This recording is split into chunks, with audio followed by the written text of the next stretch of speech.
thumbs up when you start. Oh, I just did. Oh, okay. Thank you for coming here today. For those of you who don't know me, my name is Sierra Davis. I am here because I recently found interest in the National FFA organization. I started noticing all the amazing benefits that the organization offered and wondered to myself, why doesn't CPU have an FFA chapter in a state that heavily relies on agriculture? Today, I want to propose that CPU get an FFA chapter. Most of you have probably heard of FFA, but I want to point out some general information. The National FFA organization, commonly known as FFA or Future Farmers of America, is an intercurricular organization. They are committed to helping students with leadership, personal growth, and finding a successful career pathway. Another thing FFA is committed to is supporting a wide variety of careers. The careers they support are usually for students interested in leadership and agriculture. Many students may have the myth in their head that FFA is only for students who want to become farmers.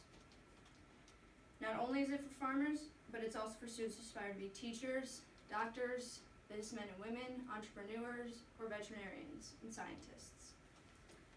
After learning more about FFA, the first step you have to take to implement a chapter is to know what the requirements are.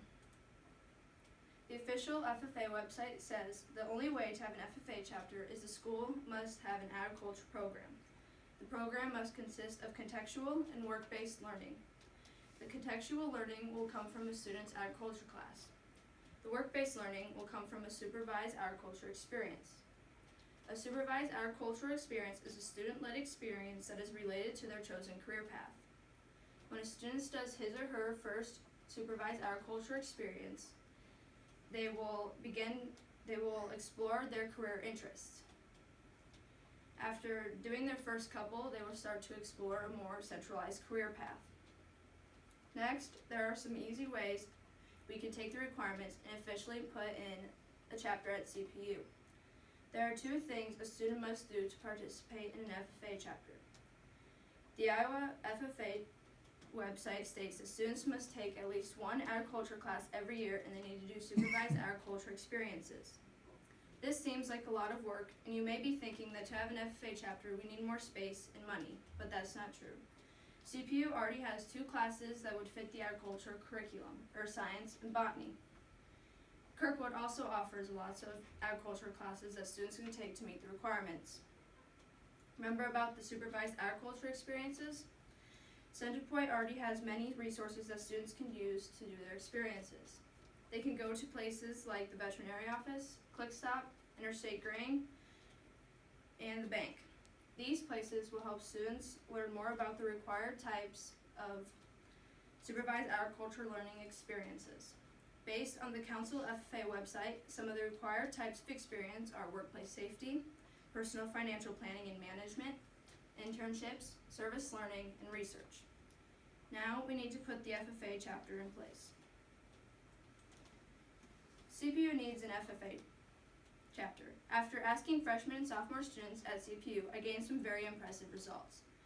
66% of the 204 students who took this survey said they were interested in a career that FFA would benefit.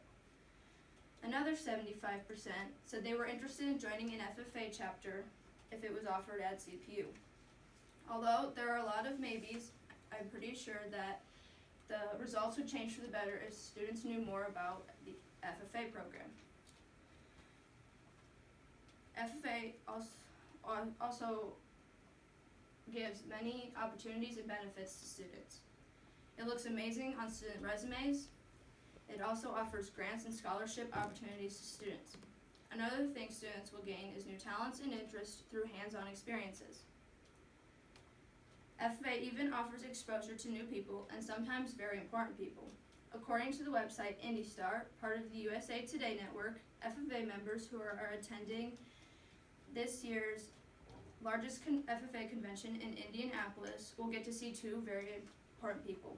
Both President Donald Trump and country singer Garth Brooks will be attending the convention. How cool would that be if CPU students got to see these 2 stars in person? Without an FFA program, students are missing out on some amazing opportunities. FFA will help students gain more knowledge in their career field of choice.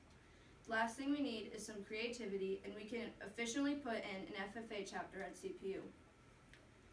Will you please help me in starting an FFA chapter at CPU? Don't let CPU be one of the only schools without an ag program in a state that heavily relies on agriculture production. Are there any questions?